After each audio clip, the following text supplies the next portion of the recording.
Good morning, everyone. Thanks for joining us in person and online. Maybe we'll have a little more people trickling in. I'm Keelia Bingham, so I'm with Acadiana Planning Commission. And this is our, I didn't put our name. Last time we met in May, we are now called RAIN, so I didn't even change on the slide. I apologize. Region 5 CRS User Group. Next slide, please. Okay, so good morning. I want to let everyone know today's Taco Tuesday. If y'all around Lafayette or you have a La Coretta, we have specials for taco today. And that Taco Cat spelled backwards is Taco Cat. So I thought that was some useful information that people wanted to know. I own 5 cats, so it's funny. But they, yeah. We Can't say anything. I have 4 dogs. So. Yeah. Can y'all hear us online? Thumbs up. Yeah, just let us know, or you could say yes or type in yes. Yes. Yeah, okay, thank you. Appreciate it. Okay, next slide. So last time we met, it's been a little while. We met in May. We do have, I know it's a long website address, but that reporting is available online at planacadiana.org. If you kind of walk through watershed, and it'll lead us to the Region 5 user group. For those who haven't viewed it or weren't able to attend last meeting. I'll just give a really brief summary. So we had a guest speaker. We had Peter Wagner. He's with the Greater New Orleans Incorporated, and also through GNO, they have the Coalition for Sustainable Flood Insurance, or CSFI. So he spoke about CSFI and how they are reactivating its nationwide alliance to evaluate the economic and social implications of the new rating system, which is risk rating 2.0. So they advocate for policies that can address the obviously challenges of people affording this increased insurance premium. We also had guest speaker Michelle Olivier, who is CRS technical coordinator with Verisk ISO. She spoke about the risk rating 2.0 CRS discounts. And so this is based on your score and not which flood zone that you fall under. Also, we spoke about the Louisiana State Uniform Construction Code Council. We'll have an update in a little bit, but this was about the council's tree board task force. And then we decided on our group name, which is RAIN, the Regional Acadiana Information Network. Yeah. Okay. If anyone has any questions or comments. Okay, we can go on to the next slide. So this might be running a little late. So we have with LWI Region 5, each watershed region has engagement managers. And we have Kathleen Lunn, who's with Region 5 and Region 7. So she had attended the meeting for the Freeboard decision update. This was in September 21st. So I can just give an account of that meeting. Some of y'all may have attended. So September 21st, and after considerable debate, the Louisiana State Uniform Construction Code Council voted strongly in favor of option 2 recommendation made by the task force to establish a state minimum requirement of 1 foot freeboard for all new construction in Louisiana in the special flood hazard area zones. The vote was 11, 4, and 3 against. The effective date for the new code requirement would be August 1st, 2023, so next year. There is anticipation that state legislation may be put forward to modify or possibly overrule the code change in next year's legislative session. So we have a steering committee member, Matt Johns, who participated in the task force, and he serves the watershed regions 1, 2, 4, and 5. So he's in 4 watershed regions, and I just want to acknowledge his participation in task force among, I'm sure, many others professionals that came to this vote, but it still might be decided in the legislature. So I don't know if anyone has any questions or additional comments regarding the Freeboard decision. So we'll be watching and see how that goes for next legislative session. Okay, next slide, please.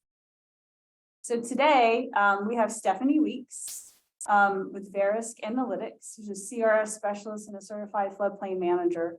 And last meeting, like I said, we had Michelle Olivier, And then online, we have as joining Pam Lightfoot, who's with DOTD, the CRS program. So I really appreciate y'all efforts, Stephanie and Michelle, Pam, y'all are involved. I get their input and they're always gracious to present and give us information. So Stephanie has this great program, presentation, basically looking at CRS credits. Some communities might already have certain points they can get credits that they're maybe not putting towards, I guess, getting that's the score for the credits. You have a program, but you're not getting credit for it. Yeah. And can I get, is there any way for me to get the mouse? Yes. Not that I'm like a control freak, but. But we need to put a presentation. Oh. Oh, it's in it. Look, Oh, is it? yeah, I incorporated it. So if you go to the next slide. So 1 second, please. Yep. Awesome, thanks. Maybe hopefully if it's that far away. Yeah, it works. Okay. Okay, yes, so what I wanted to kind of focus on today, we've talked a lot about what CRS is, the costs, the benefits over the last, several years, ever since this whole LWI started. Communities have been told what there's activities you can get credit for, and I think that we haven't really explained or described in detail what those things are. So today I'm not going to go through every single activity or element because there are a lot. I think there's like 94 elements total that you could possibly get credit for. And I think that's not even all of them, but I'm going to focus on the ones that communities more than likely, they either already have in place that are creditable, and they don't even realize it. And then things that they might be doing that can be tailored very easily to CRS to get credit. So that's kind of what I want to talk about. So just as a recap for those that are kind of new or may not understand, the CRS, it is a part of the National Flood Insurance Program. Although it is administered by FEMA, we actually administer it on their behalf. So we go in and we review the community's floodplain management program, their floodplain ordinance, their outreach projects, and we score them. We give them a grade from 1 to 10, 1 being the best, and the Class 1 communities get a 45% discount on their flood insurance, meaning every, the policy holders, not the community as a whole, the policy holders themselves will see that discount on their declaration page. Class 10, of course, is a 0% discount. So to be a Class 9, there are a few prerequisites. The main one I want to talk about today is that you have to have enough, you have to do enough in order to get 500 points. So 500 points is, 500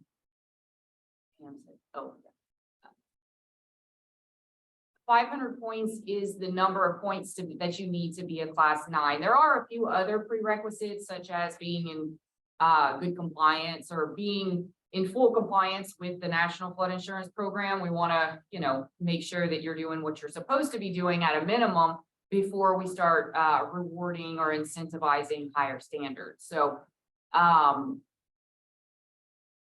So again, there are 4 series of activities that are credited, and public information, outreach projects, presentations, mailers, signs, anything of that nature. And then we credit mapping, like if you have higher standards for your mapping and what sort of maps you produce, or if you go above, just the FEMA maps. We also credit all the regulations, as well as like having CFMs on staff and inspection processes. We also do all the activities, all the things that communities might do to reduce flooding, such as, acquisition of repetitive loss structures or elevations, that sort of thing, drainage projects. And then of course we do credit what sort of flood warning and response program a community might have. What do they do to warn their citizens that a flood is approaching? Again, there are 19 total activities, and in those 19 activities, there's 94, and I don't even think that's all of them. So, but today I want to focus just on the things that a community probably is already doing, or it's very easy to do. So, well, first I do want to talk about, I did pull the policy count for all of the parishes within Region 5. And as you can see, I mean, there's 68,011 policies within, and this is the parishes as well as the municipalities.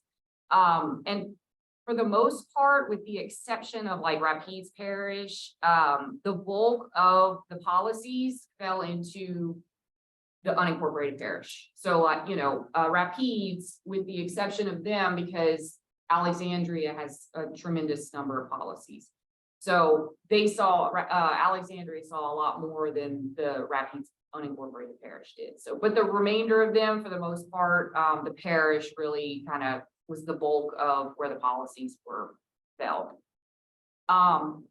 Which it got me thinking about like structure, and it almost seems like it would be beneficial for like some, and I mean, I'm just thinking like very, very broad. It almost seems like if there were any sort of like a assistance program, it would come from like the parish helping their, because they're the ones that are getting the bulk of the discount, and they probably could assist the municipalities who don't have that many flood insurance policies, but one policyholder getting a 20% discount is better than none. So I don't know. I started kind of brainstorming, but maybe that's the next topic on how that's going to work.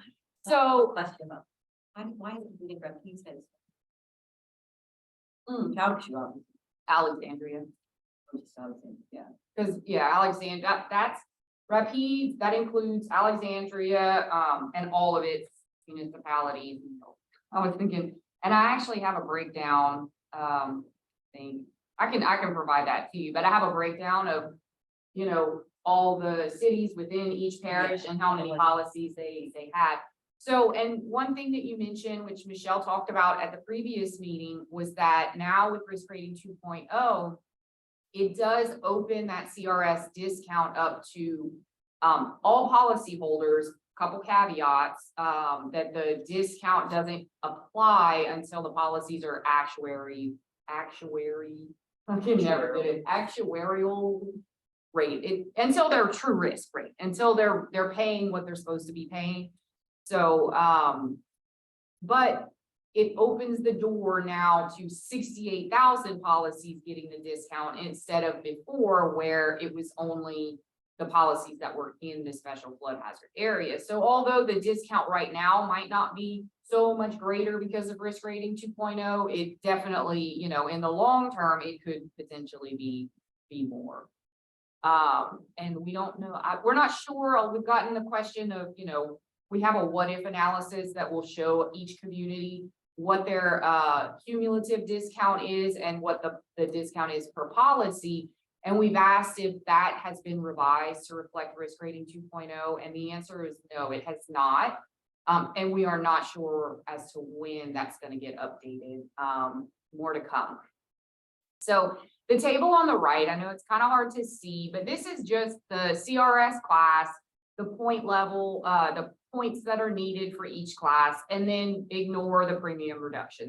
That's no longer, because again, as with Risk Rating 2.0, who no longer looks at the maps to determine the risk, we do the same with the CRS program. So you're not limited to just inside the special flood hazard area. And the reason, and to clarify, the previous discount, the full discount was applied in the SFHA.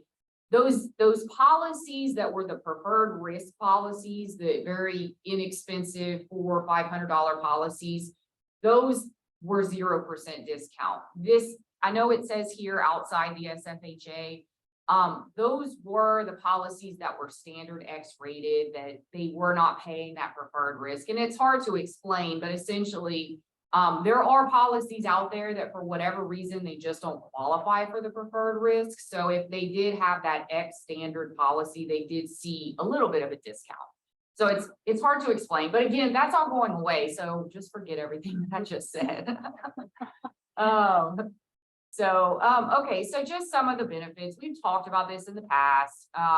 And there are so many activities that, you know, that are heavy on protecting the environment and the quality of life and, you know, natural functions, open space, and the natural shoreline protection. So through all those activities, you just inherently build a very, a program that's heavy on protecting the environment and the quality of life and for promoting environmental education to the public. So, of course, as with any sort of outreach program, it does build kind of a heightened awareness among not only the citizens, but your elected officials. They just become more enthralled into what we can do to increase their score. And you'd be surprised, it also, at least in Texas, and I believe that it probably would happen here, it does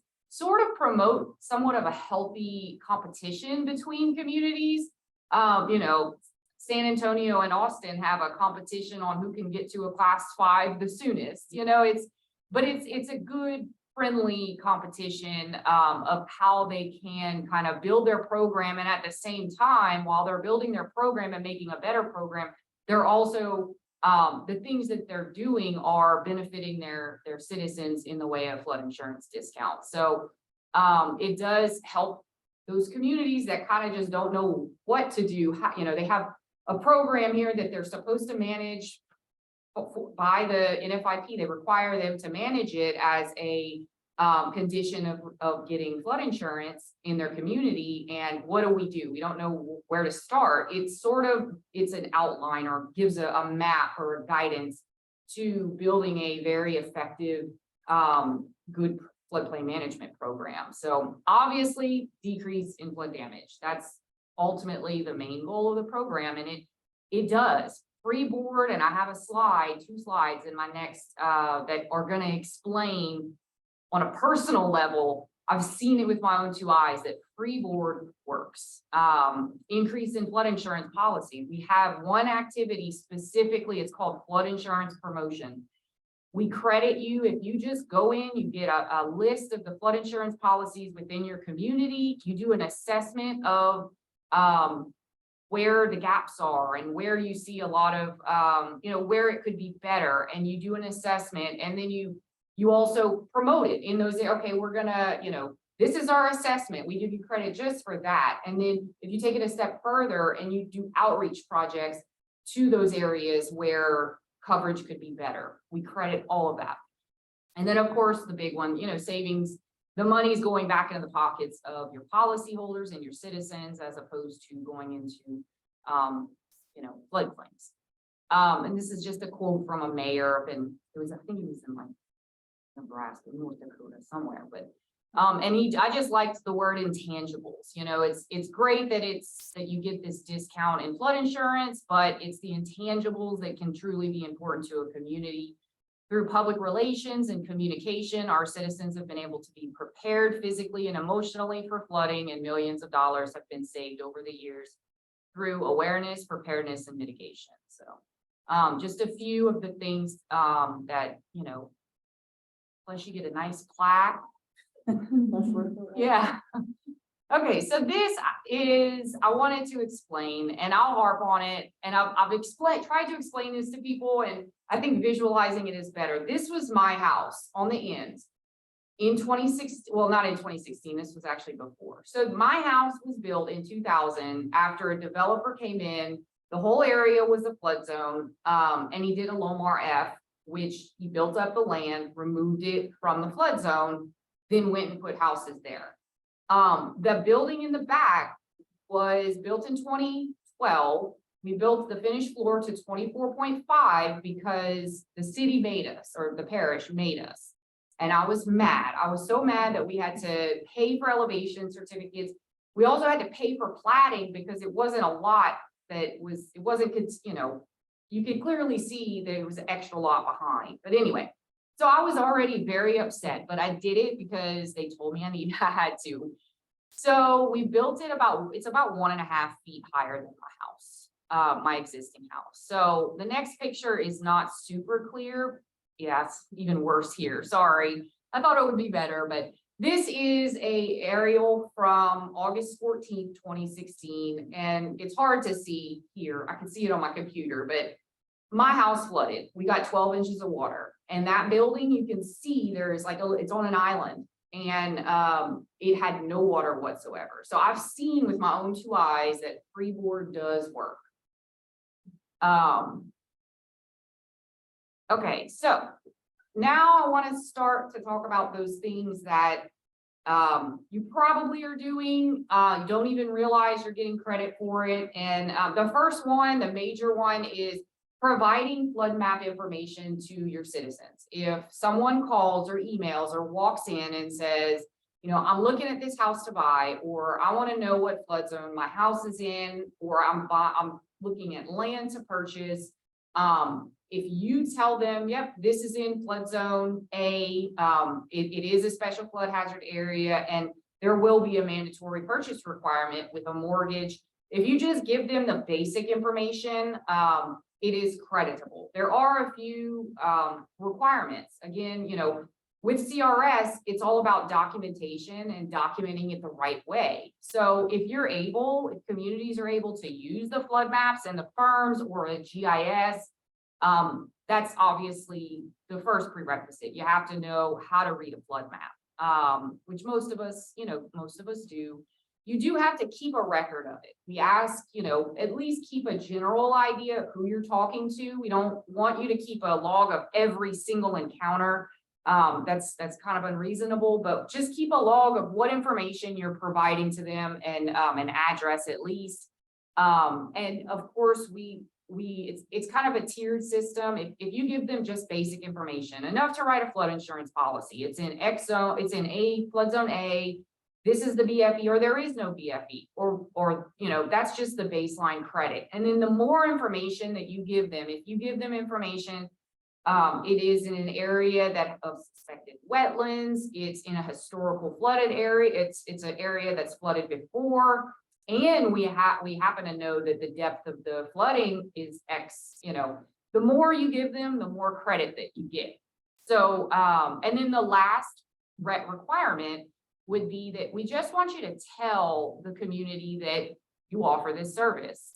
It can be in a newsletter, it could be in a mail out, it can be in the phone book, it can be anything like that. And it's simply just, you can contact your permit office to obtain information concerning flood maps and past flooding, any information that you're willing to give out. So easy credit. I mean, most communities do this to begin with. So if you give them all the information that we credit, it's 90 points. If you gave them just, and again, keep in mind 500 points to be class 9. So that's just one thing. And then of course, outreach projects.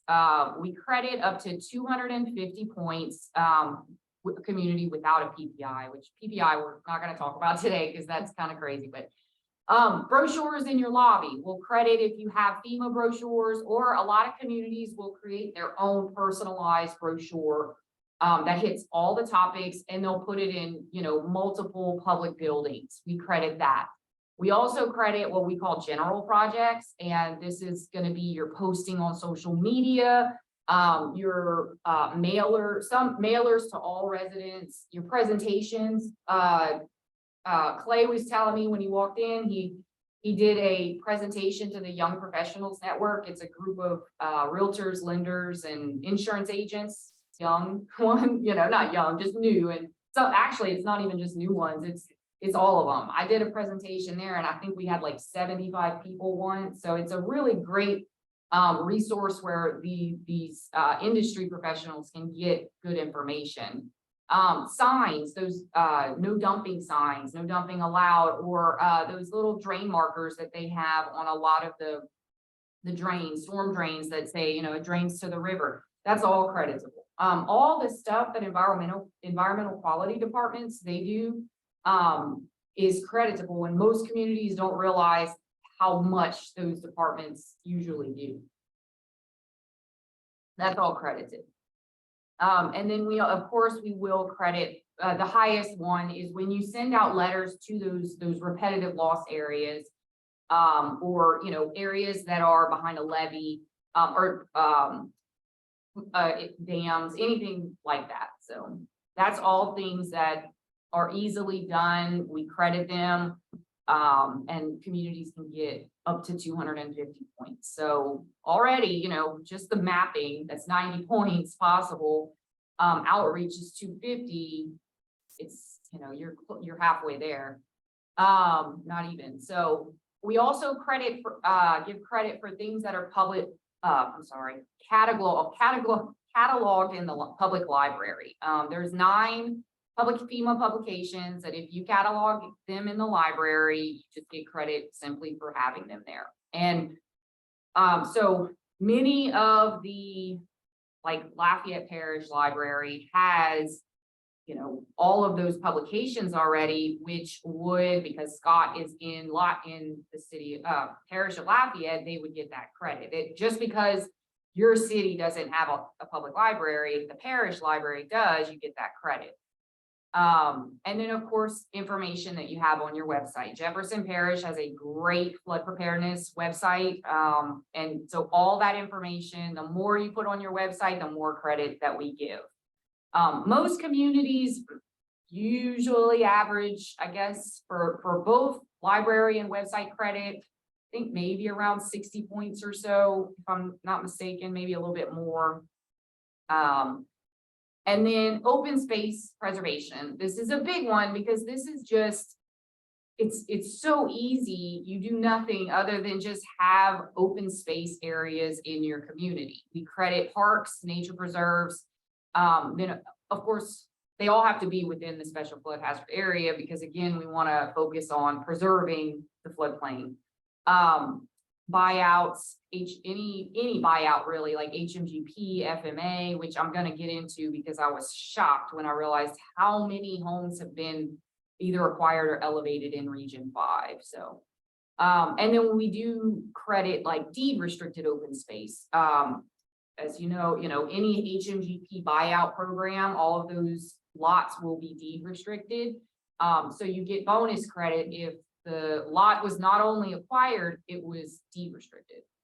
The open space preservation, so I know UNO, did like something for Monica, yes, she did. She did she really helped out quite a bit. She helped those in Region 3 as well, produce, get there. And up there, they needed it because their open space is vast. And here too, I mean, these are just some of the areas that I pulled, and I think I pulled this off of the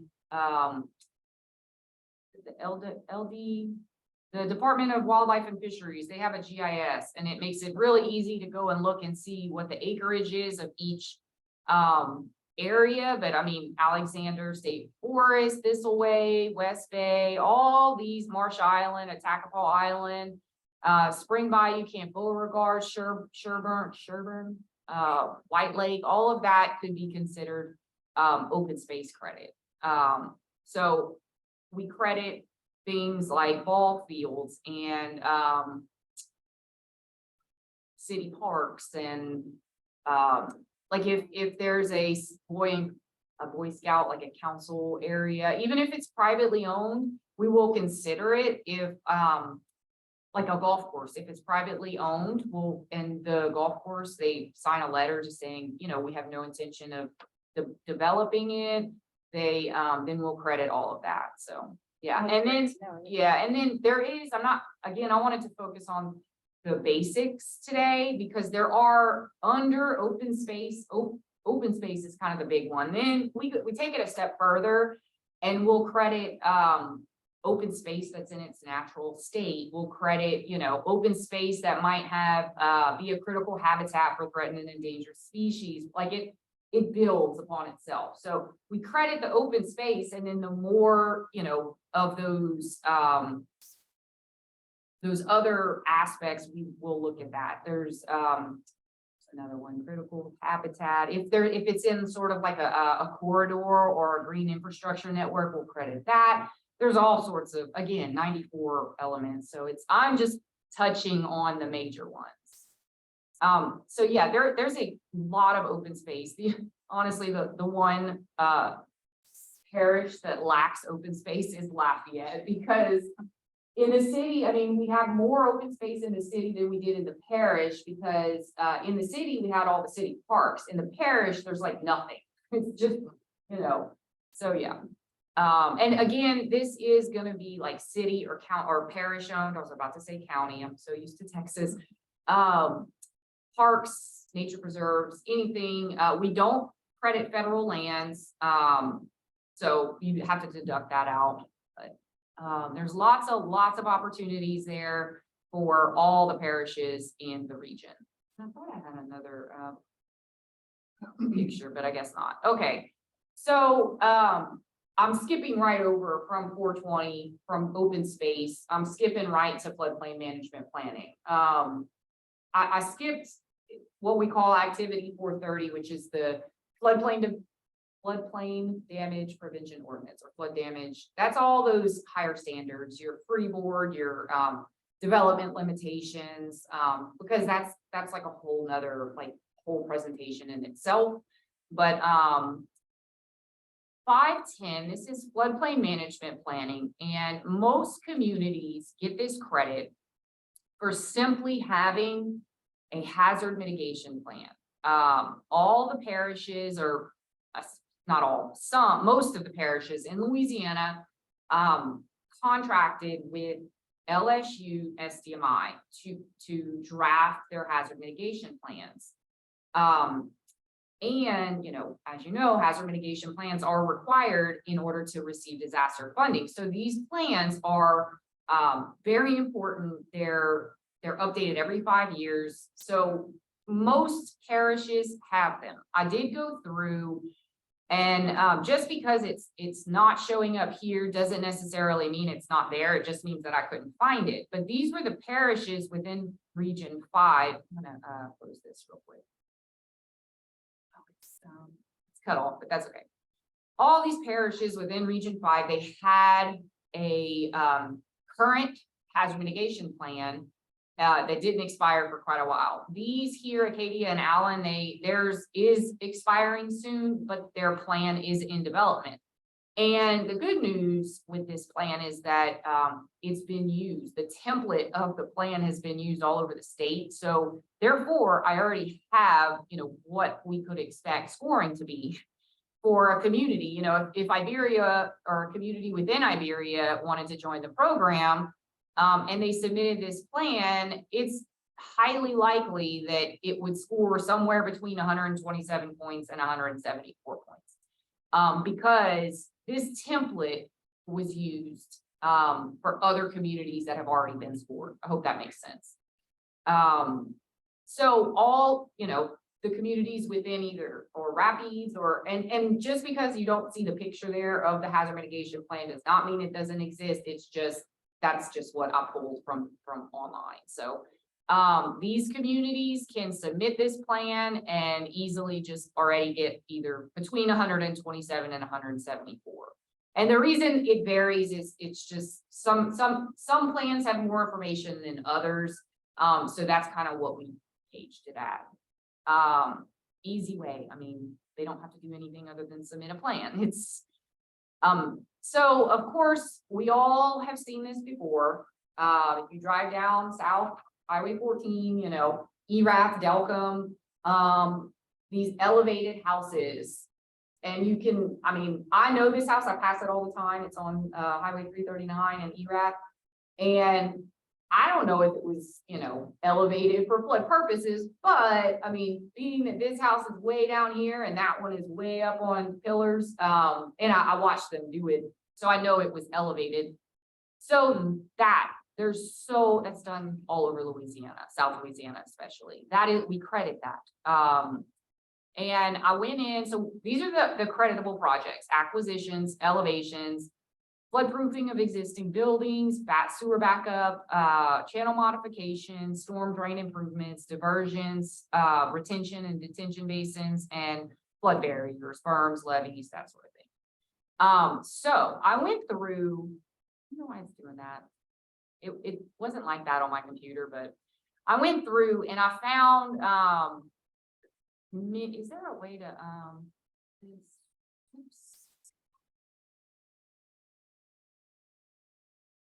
Oh, well, I'll work with it. Yeah, it's like, it's overlapping and then it's cut off at the bottom, but that's okay. I'll work with this.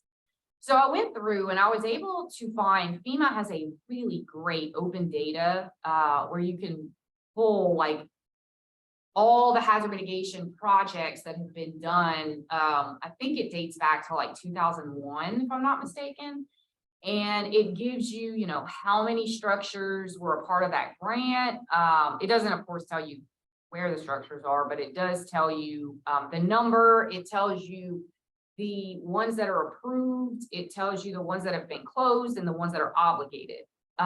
So this was St. Mary Parish. In 2005, they acquired 14. Well, not in 2005. It was as a result of the DR 1603, which was a disaster in 2005.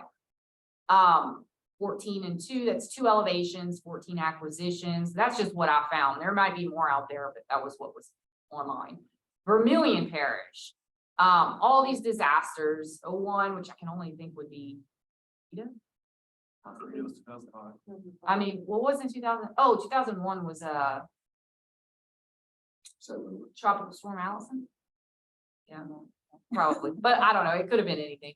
So as a result of the disaster 1380 in 2001, and then all these subsequent disasters, and then they also participated in an FMA grant between every year, 2014. I think the only year that they didn't was in 2015. The SRL program, which is no longer, but in 2011 and 2012. And as a result, that was 152 elevations and acquisitions. It was just a mix. I couldn't tell you which ones were, how many elevations, how many acquisitions.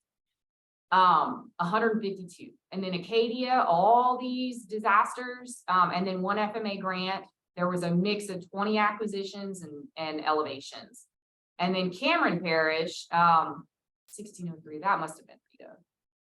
Was they had 65 elevations, and I'm gonna go into a little bit of detail, not too much, about like, okay, that's great, 65 elevations. What does that get me? How many points? And I'll talk about that a little bit. I hate to like focus on points, but I'm trying to help communities realize that they are probably already doing enough things to get 500 points just to join the program, and then they can build upon that. You don't want to say, okay, we want to join the program and we want to be a class 1. It's not reasonable. It's a stepping stone, and you build your program as you build your, as you increase your score. Rapides, and it's cut off, but they had all these disasters. They had 59 acquisitions and 17 elevations. I have some more down here, but I can't see them, so it's okay. That's okay. So, I mean, you get the point. There's a lot, I think a total of like 656 buildings have either been acquired or elevated in Region 5. So there's a lot of potential credit out there.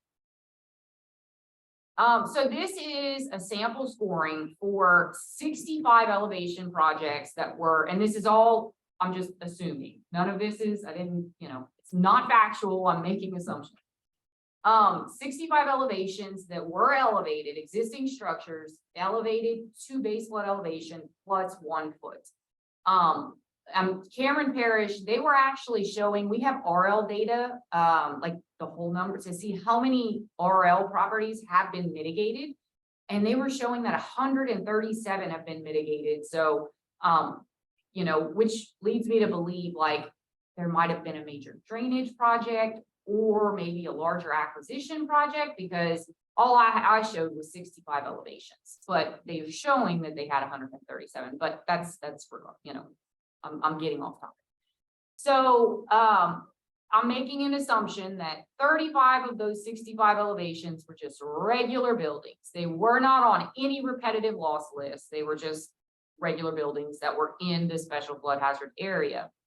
And we do credit buildings that are not in the special flood hazard area, but I'm focusing today on ones that are, because it's just for simplicity purposes.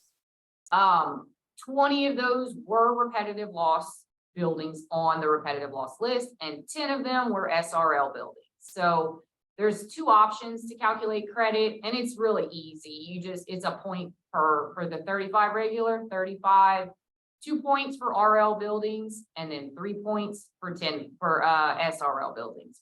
And then we multiply it. It's a base multiplier. So that and the reason that it's 160, because if you add this up, it's not 160, it's a lot more than that. It maxes out at 160. So that's 160 if you wanted to use option 1. There is option 2, and it goes off of, if the community has GIS or they have the ability to calculate how many buildings are actually in the special flood hazard area, we do it as a percentage. So like if for example, I'm not saying there's 300 buildings in Cameron Parish, I'm assuming, and I have no idea, I did not even look, I'm just, for this exercise, I'm saying 300. It's 312 points. So you could see, if you do go and do the work and see how many buildings you actually have, and it is more favorable, then that's the way to go. And that option 2 does max out at 1,600 points. So, I mean, 312, they're long past halfway to 500 points.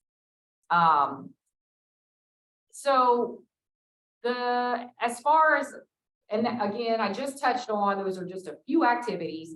I did not touch on flood warning and response. I didn't touch on the credit that communities get for using GIS in their day-to-day permitting process. I didn't use, there's so many other things that are creditable. The list is endless, but those are just a few of the big ticket items that communities can easily try to pursue credit in.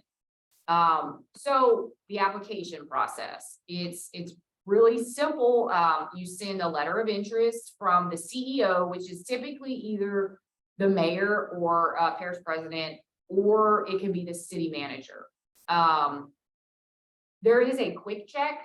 It's a, hey, are you doing this? Yes, no, or we, intend to in the future, we can do. And it just kind of helps you gauge, if you have enough or if you're doing enough to warrant 500 points. So it's more of it says CRS quick check, but it's kind of a self check. It helps you figure out if we are in fact, good enough to be in this program. So once you do that, it is going to, the NFIP, they don't want you to join the program without knowing if you're in compliance with the minimum standards. So there will be a CAV, a community assistance visit, where they will go in, either the state or FEMA, and just review some of your records to ensure, that you are in compliance. And then that's after the CAV is completed is when we get involved and we do a verification visit. We go over all of the activities that you want to pursue, and then we come up with a score, and we make a recommendation to FEMA on what your score should be. So that's kind of just a brief overview of how that process works. And there are just so many people and resources and guidance documents and websites that you can go to. Of course, you can always come to me, or I introduced myself when I started. I'm sorry. That's okay. I'm Stephanie Weeks. I'm not the specialist for Louisiana. I'm actually the specialist for Texas and Oklahoma. I'm no longer the specialist for Louisiana, but I do live here and am happy to help in any way I can. There is your state NFIP coordinator, which is Pam. She's on this call, and she's a great resource, can help you anytime. I used to bug her all the time. Can you send me my what if analysis? I would send it ask her 4 times a year sometimes.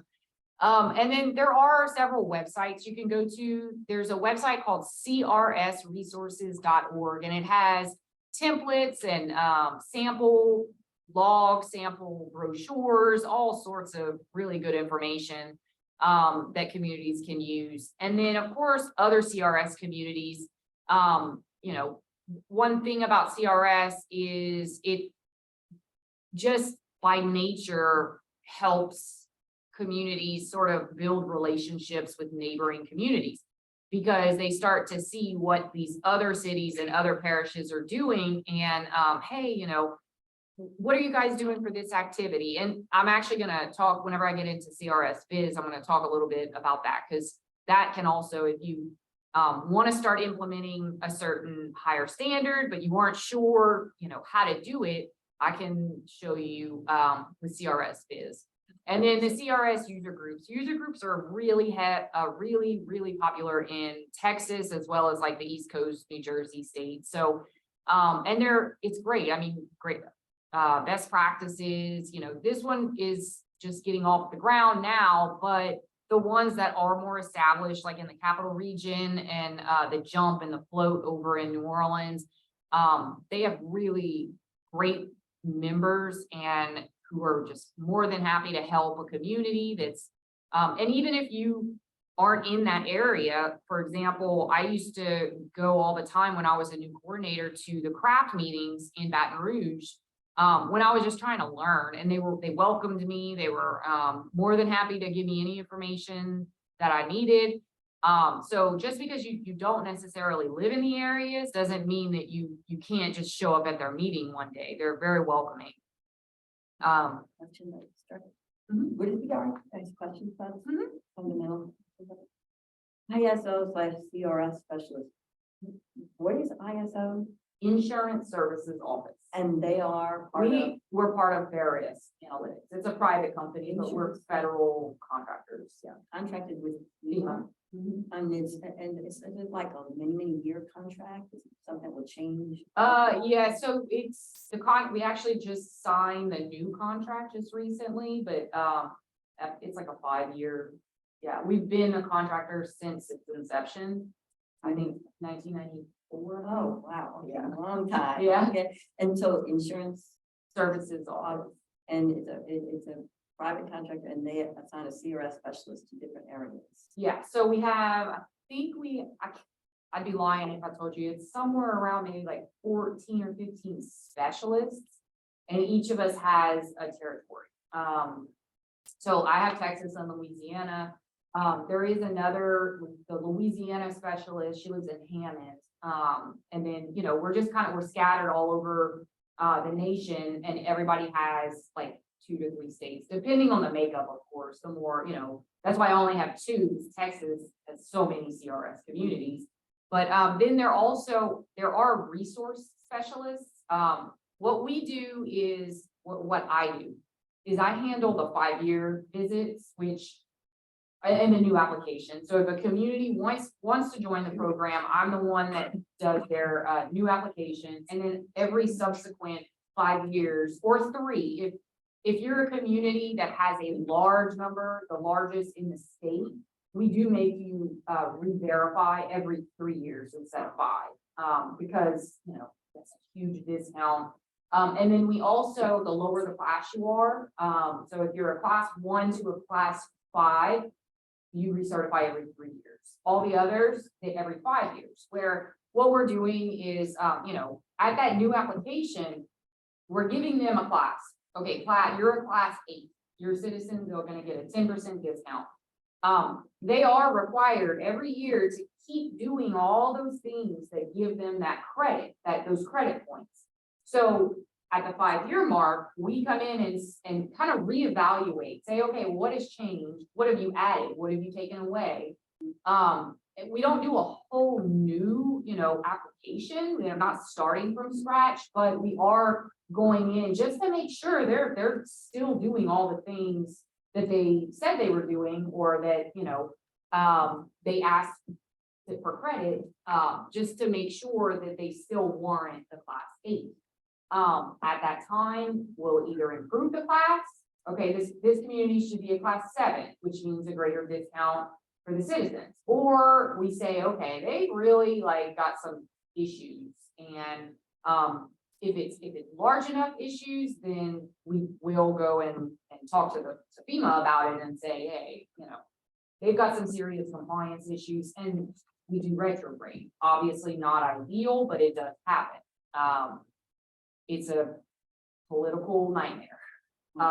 When the mayor gets a letter saying that their insurance is going up because of this. So Yeah. it can be a big deal if, so it does help communities to stay on track, making sure they keep their records up to date. And it especially in times of like high turnover, if you have a area, I know I have certain areas in Texas that they just cannot keep coordinators, so, and if they have this program already in place and they have good record keeping, and it's easy for that coordinator just to pick up where they left off. Whereas, somebody coming in with absolutely nothing, it's hard, it's very difficult. So those coordinators are the NFIP coordinators. Well, no, so the state NFIP coordinator, each state has an NFIP office, which Louisiana is Louisiana DOT. Like in Texas, it's Texas Development Water Board, each one, and in that office, they assign a NFIP coordinator or a CRS specialist, and they're just sort of a, like the liaison for the state, and the same thing with the FEMA region. We have sort of a FEMA liaison, Gilbert Geron, he spoke, yeah. So he is the liaison for CRS. He gets copied on all the emails to the communities. So the state NFIP coordinator is sort of that same person, but for the state, and that is Pam Lightfoot. She's on this call. Okay, Yeah. but each community that participates in the program has their own coordinator too. Correct. The community has to designate. So, if a city or a parish decides, hey, we want to join this program, we are doing all these things, we really feel like Garrett, we want him, he's going to be our CRS coordinator. He works for the city. He's in the permit office or the engineering office, whatever office, and we don't designate or tell you who it can be or who it can't. It has to be someone with the city. Is all we can tell you. If you decide you want someone in the planning department, that's fine. Because essentially all they are really is, they don't have to know. I mean, they definitely need to be somewhat familiar with the activities that are credited, but they are just that, they are a coordinator. So they are going to be coordinating with the emergency management office. They're going to be coordinating with their stormwater management people, with their environmental. They're just sort of the middleman, because, he's not going to know everything that's done for flood warning and response, guaranteed. He's going to have to go to emergency management. He's not going to know the ins and outs of the stormwater management regulations. So he's going to have to get with his engineers and figure out, well, what design storm are we regulating to, and that sort of thing. So he is essentially just the coordinator between the building official and all the different moving parts that are in this program. Is there an official relationship between the state NFIP coordinator and the local ones that participate in CRS? They officially. I mean, other than just being just a resource. Yeah. Okay. Because she's with DOT. And is that in every state that person who's in Pam's position is with DOT? No, well, no, they have different, like for Texas, it's Texas Development Water Board.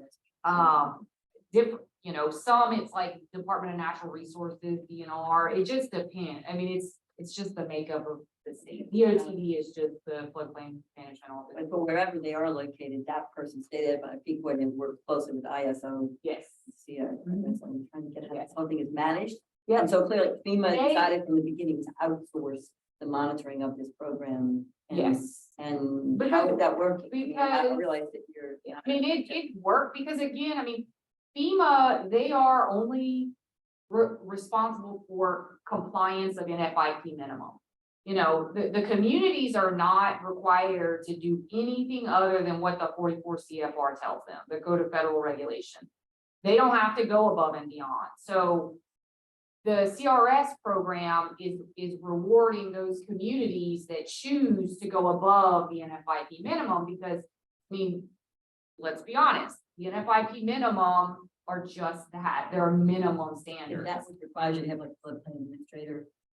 No, the minimum requirements, it requires that you, require a permit for floodplain development.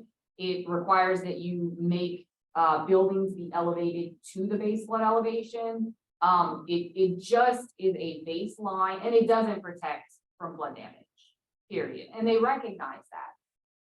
And so that is why they started doing the CRS program, because this will actually reward those communities that just choose to go above and beyond. So we credit Freeboard, we credit outreach, we credit all those extra things that communities choose to do on their own, that they're not told to do by the NFIP.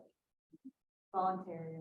Yeah, totally voluntary. This is a voluntary program, not required. You choose the activities that you want to do. There are a couple of, which I did not want to get into that. There's like one or two things that to join the program, you have to do. If you have so many repetitive loss properties. But that's kind of a topic for another day. It's nothing that's crazy. It's, you have to map them. We want you to map your repetitive loss areas so that you can understand why they flood. And you can do an outreach project to them. So that is one requirement if you have more than one repetitive loss. So that's, but other than that, it's totally voluntary. So it's just rewarding those communities that choose to go above the minimum standards is all it is. How does certified floodplain managers fit into this program? How do they fit in? how do you interact? I mean, we credit communities that have certified floodplain managers, yeah. So, Lafayette, you're CFM, right? Yeah. So, you can either get, there's two ways. I mean, it's all about points. It's how many points per CFM. So you have multiple CFMs, you get more credit. For CFM. It is, but with smaller communities, if you can show that if you only have one CFM, like this probably wouldn't apply. Well, maybe it would. Yeah, so there are some communities, if they have one, but that one CFM reviews and approves every single permit that comes to that office, then they can get 25 points. If so, you can still get 25 even if you only have one CFM. If it's a large city, probably not gonna, and you have one CFM, not likely. So it's more geared towards smaller communities that might only have one. So yeah, that's, we do credit that. Thank you. Two comments real quick. We had two comments in the chat. So yeah, Pam, I can send you that list. I'll just answer verbally. And thank you for the contact for float. We'll send that out to the group as well. So that Stephanie said definitely float or jump, other CRS user groups. It'd be good to attend and they're also good resources. Real quick, I had this miscellaneous, but since Stephanie was talking about the activities and credits, so the group here in Region 5, we're trying to implement the Acadian Regional Gauge Network, which would be flood warning and response ultimately. We won't have those gauges. We're just going to put out the RFP sometime this month, and then hopefully have some gauges installed perhaps the beginning of next quarter. But I was thinking there's 8 parishes participating. Eventually, like to extend this. But hopefully for the future, maybe that could be credit for 610. Oh yeah, absolutely. Response. That's definitely a part of it. So we have Evangeline, St. Landry, Acadia, Lafayette, St. Martin, Vermilion, Iberian, and St. Mary currently. But at least they can, like she said, there's things you might already be doing, but this could be future that you could get credit for. So I just wanted to mention that. And I guarantee you that if we went through, if I were to sit with someone, there's other things that I didn't even touch on that I know they're doing. And it's all about documentation and documenting it the way that CRS wants. And I'll be honest, when I was with the city of Lafayette, this program was so confusing, at least for me. And I thought that, gosh, it's like trickery. You do these things and then you don't get credit because you don't publicize it. And it was so overwhelming. And now that I'm in it and I see it, I think we make it more complicated than it needs to be. And there really are ways to simplify it. And I'm like so focused on simplification of this program. I know it says download the 2013 CRS Coordinators Manual, and I wouldn't even do that. The manual is 631 pages of a lot of information that is probably not even gonna help you.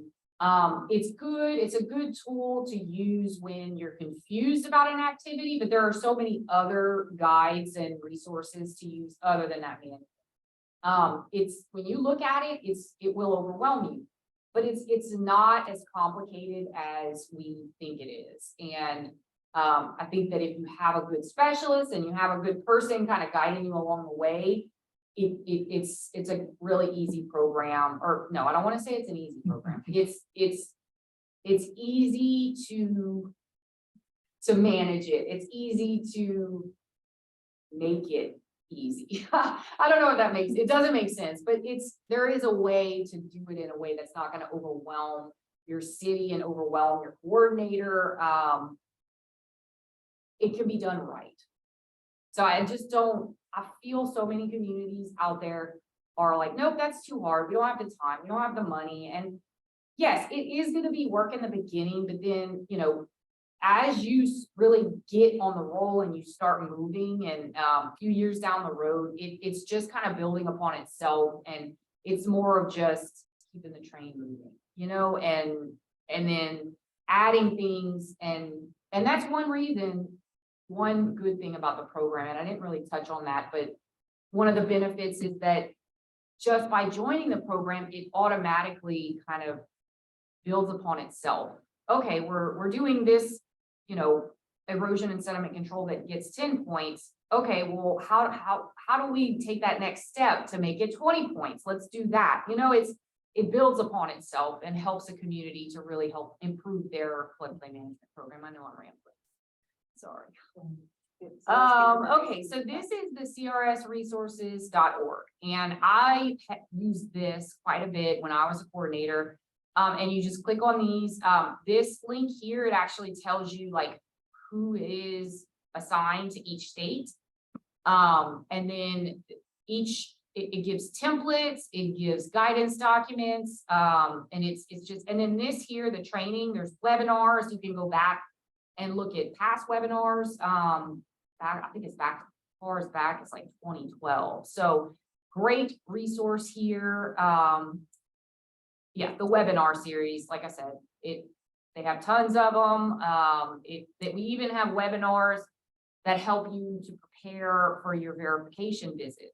We call it a verification visit, and that is a 5-year, 3-year or 5-year visit, which every community gets, with the exception of some of the larger ones like Jefferson Parish. They get cycled every 3 years because I think they're class 6, if I'm not mistaken. But it's not just the class level, it's the number of policies that you have in the community. So I think they have like hundreds of thousands of policies. So obviously, because that that subsidy is so much greater, we want to check them out every so often.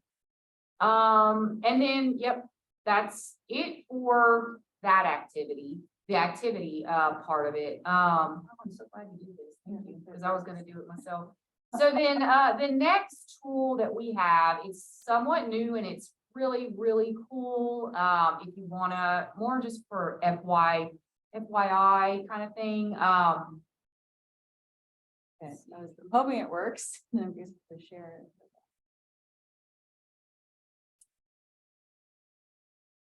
If not, we can always just go out and here. I'm not sure if you want to Okay, I apologize. Sometimes it's a data, it's just a visualization tool where you can go and see, how Louisiana stacks up versus national, its neighbors, and then nationally in terms of class level, as well as regulations. Like it'll go through every single element that's credited. So what communities have free board, what communities have the protection of critical facilities, what communities have CFMs, what communities prohibit fill. And you, so that if you, I'll stop talking and No, go I'll. ahead. We're gonna probably open up a browser and then share. Yeah, that's what I was. So-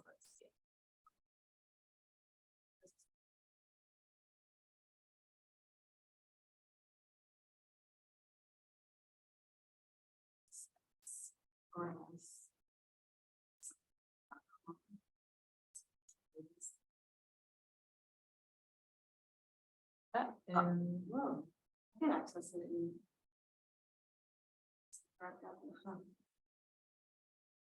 Yeah. Okay, I can access it at my desktop. I didn't test this out. Maybe try Googling it, see if maybe there's a just CRS Viz.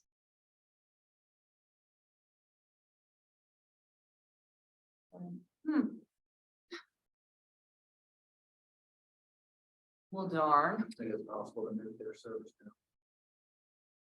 It's a Oh, new maybe. site. Yeah, it's possible. Yeah, I Well, apologize. yeah, It no goes worries. Online, Okay, so but it's a good website. I did kind of. it is, click yeah, through it. I'll it's send it out. really neat. I wish, we had a presentation, but I figured it would be easier for me to just play in the website. So you can go and you can choose any state in the nation. Not only will it tell you, you know, what communities are CRS communities within that state, it'll tell you the class level, it'll tell you the activities that they get credit for. It's not gonna go into a tremendous amount of detail. It's just gonna say, you know, this community has 2 foot of free board, this community prohibits fill, this community gets credit for regulation administration, which is a fancy way of saying that they have CFMs. It's gonna tell you all the different things that they get credit for.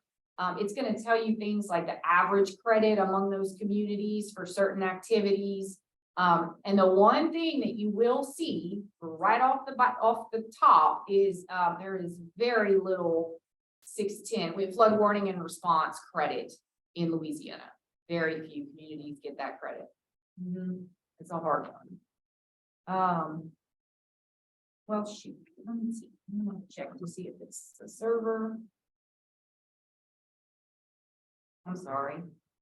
I was looking forward to, it's a fun website to kind of go through. It's very nice and just to, Oh, yeah, it's on. It It's should be online. blocked on our ICT. Mhm. okay, so that's That's Lafayette weird that Parish's you were fault. able to get on, but, So, yeah, okay. oh, well, sorry.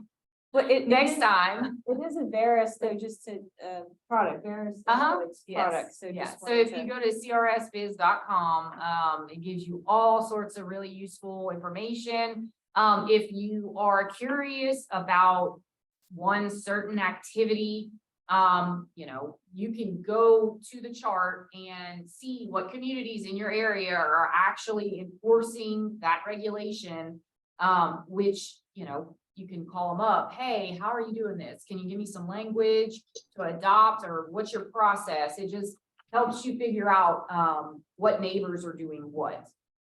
Great tool. You can see how many policies are in the CRS communities. It's not going to show you the policies outside of CRS communities, I don't think. But I'm fairly certain it only shows the policy counts within CRS communities.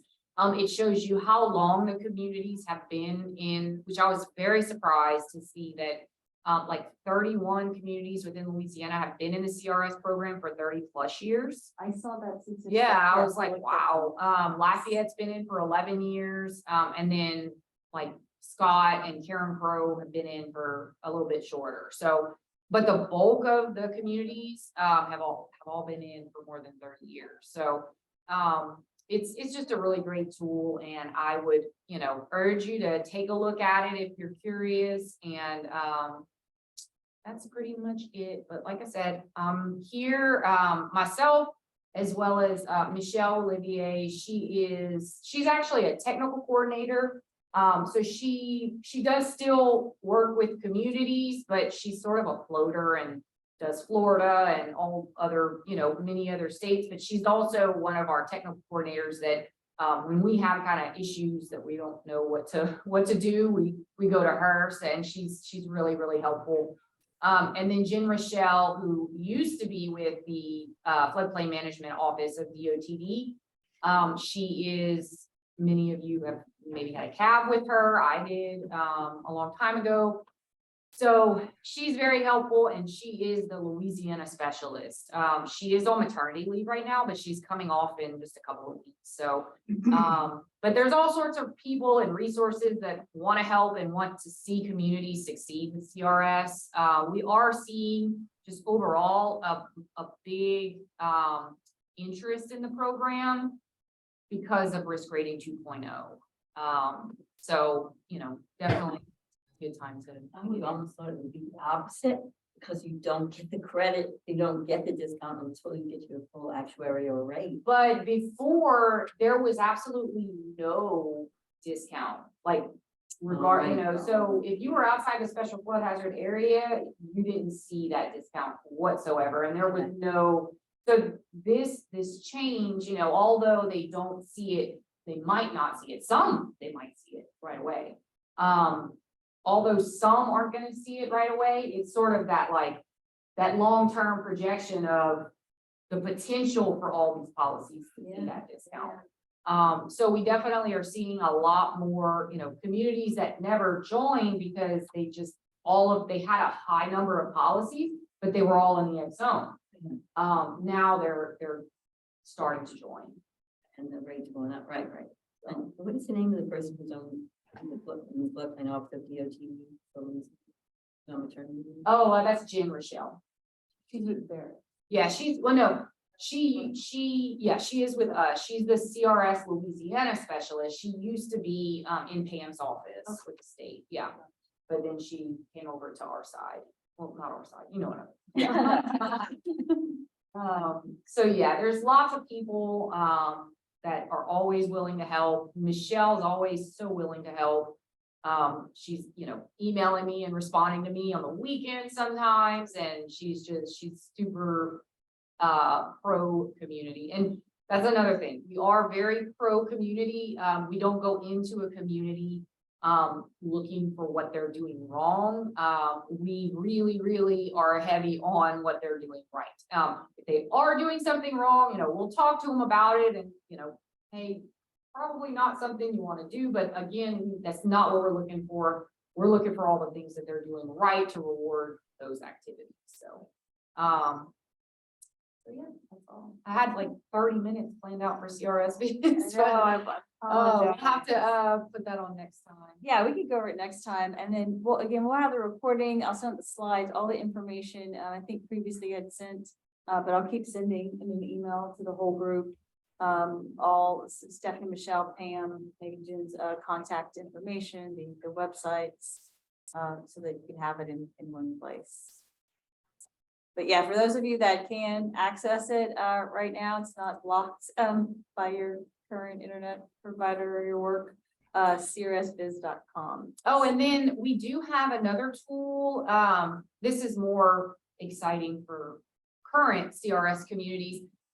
Before, it was always sort of a challenge for communities to submit documentation. It was because the visits are actually done in person for the most part. And then of course with COVID, we had to start doing things electronically via Zoom. And so the question became, well, how are we supposed to submit all these documents? And so we created a tool, it's called CRSsubmit.com. And it's a user-friendly way that communities can just go in and upload their documents, and we have them right away. So it's definitely streamlined that whole process, and just helped to facilitate the whole verification process and new application process. So we started using it a few months ago, and we're still working some kinks out, but overall it's really a great tool. And it's also, we're sort of building like a program where if a community joins and they submit all this documentation,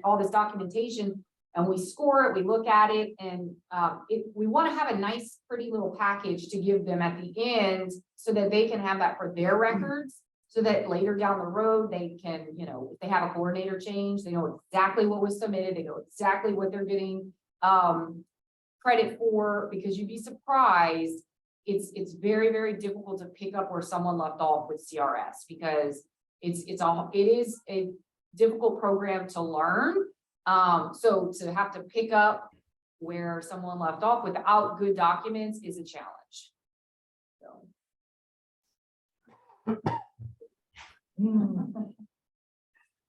Any questions or comments for those online or?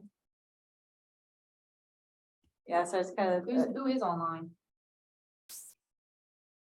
if you, Annie, a couple more people join. Monica. Oh, hey, Monica. Okay, I was just curious. Hi. Hey, Monica. Yeah, thank y'all for joining us online. Again, quality of the website connection, but, Monica, did you hear that Washita Parish is improving in class thanks to you? Oh, I hadn't heard. Thank you for sharing that information. I'm hoping they'll be willing to share their map and their story so we can write that up and share it with other communities. Yes, she was great in help with 420 open space. So really, really beneficial. So thank you, Monica. Oh, that's good news. Thank you for sharing. so, online, yeah, this is Dr. Monica Ferris. So she's with UNO Chart. And they helped, with, the open space Mhm. conservation. Yeah, because it's all about, especially communities that have thousands of acres like Washita Parish did. Because there has to be a way for us to calculate the credit. And with that, we need acreage. So we need a map showing the parcels within that community that are credited open space. And then we also need to see, okay, a table showing this Washita Park, this many acres within the floodplain, so that we can accurately calculate what the credit should be. And so communities that don't have a very, robust GIS have struggled with this. And thankfully, Lafayette, we had great GIS, we didn't struggle with it, but there are communities that they likely have a tremendous amount of open space, but they didn't get the credit because they didn't have a way other than, estimating to capture that. And Monica was very instrumental in helping Lisa Richardson in Washita Parish with gathering that and putting it in a form or in a spreadsheet and a map for us to easily credit it. So it was very, very, very nicely done. The next section I just had miscellaneous, but we didn't have any comments. And I know this date was a little bit later since we last met in May. Now it's November, but maybe we can have a target meeting date for February and March. I'll be sending out emails as usual for topics or a doodle poll for meeting dates and times. So I thought this was funny. I tried to Google floodplain humor and I just thought it was kind of cute. You have a real estate agent. The beaver wants something in a floodplain. Kind of benign humor. That's funny, So yeah. anyway. That's actually really relevant in Lafayette. Believe it or not, beaver dams are a problem here. No, yeah, I heard of that. They create issues. Mhm. That's funny. Well, I appreciate your attendance. Thank you, Stephanie. You're welcome, yeah. All the knowledge and information presentation. And like I said, I'll send out an email to the group for the recording and the slide deck today and the information. Thanks, Monica. Thanks, Pam. One more question. Thank you all. So Thanks, with guys. outreach like to realtors. Absolutely. Because I'm thinking, I'm a realtor for many years and how we would always like, this, like, and we never, for some reason, our realtor association never educated, or if they didn't pay attention. But, Well, it's probably, we're not gonna be educating so much on what the CRS program is. We're gonna be educating on, or not we, them. We'll be educating them on flood risks and what to do in the event of a flood, on topics of flood insurance. Flood insurance is not covered in homeowners insurance. You'd really be surprised how many people don't realize that, educating people on, turn around, don't drown, don't drive through flooded areas.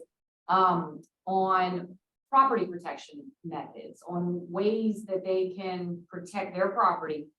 You're gonna be, doing outreach on no dumping in the drainage system because it leads to our waterways. You're gonna be, all those environmental education aspect. That is what so not so much, I'm not surprised that you don't know what the CRS or not more familiar with it, because that's not what our intention was, to educate on what the program was. It was to educate the public, on the flood risks. And- Well, the reason why I'm saying is realtors are so face to face with the public while they're making the decision on their investment, in their home, residence. Yes, Real yeah. estate, right? So they're a great tool. Absolutely, If- yeah, if I've always, they're realtors like the see it first as a way to line. help them sell, then they are gonna be great spokesperson. So, I too was a realtor, for about 5 years, not super long, but long enough to realize that there wasn't a lot of education. And so when I got into that position, with the city, that was like one of my missions. And, initially it started out as just going to a couple of real estate offices. I went to, it was Van Eaton and Romero at the time.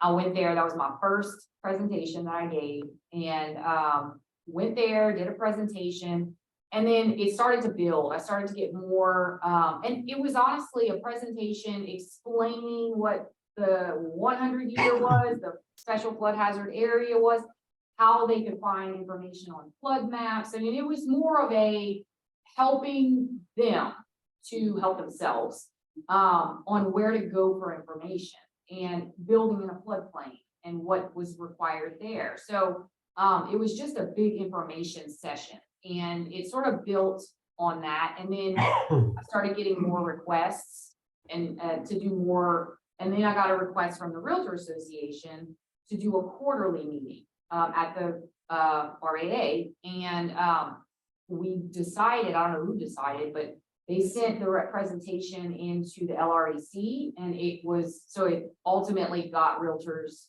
2 CECs for continuing education credit. And, so that is all credited. So he picked that up and started doing the same thing, going, so many times a year, to the Realtor Association and to other homeowners association, to, Keller The- Williams ladder. yeah, to all those Individual real estate agencies, companies. that's all outreach. So I think the point's And so I didn't even talk about the program for public information, because that's just complicated, but there's a aspect of, again, the program is on itself. You do one thing, and then if you do this other thing, you can get bonus credit, and then bonus credit upon bonus credit. It's wild like that. And there's this thing called a PBI. It's a program for public information, and essentially you develop a committee. Usually it's a multi-jurisdictional. There are several PPIs in the capital region. There are several in the Orleans area and the Jefferson area. And you have a committee formed, for members of each. It has to have a certain makeup. You gotta have an insurance agent. You have to have members from the public. There's a whole list we have in that really big cumbersome manual. It's in there.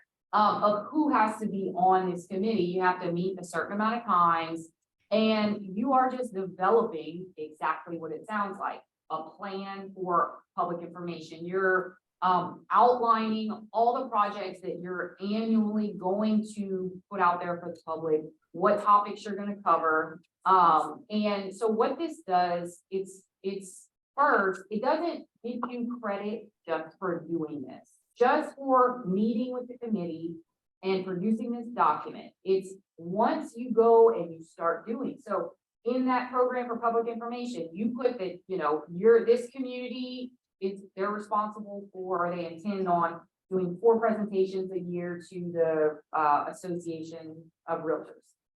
Those 4 times that he actually goes and speaks are now multiplied. The points are multiplied 20%. So you get, and then we take it a step further. If the insurance agent that was in the committee goes out and does a presentation somewhere, there is another bonus credit for stakeholders, for actual stakeholders that are doing the outreach, and it's not the community. So it's, yeah, it's, I mean, it builds, and there's so many ways to get points, and it really, I mean, it helps the relationships with your industry professionals, it helps the relationships, I mean, I know with in my experience, I'm sure the previous floodplain or other floodplain administrators don't have the good nature relationship with the realtor, you know, and the city. Now the city and the realtors, they know where to go. They know, there were so many times where people would say, if you don't know, you know, how to contact Stephanie, your agent doesn't know how to contact Stephanie, like, you need to contact her, make sure your agent, or make sure, it became kind of a widely known thing, that we provide education, we provide brochures for the realtors to give to, their clients, and it really just helps the whole community become more flood aware, where to go for things, where to go for permits, what to do, about flood insurance, or like if they're buying a house, where do we get an elevation certificate?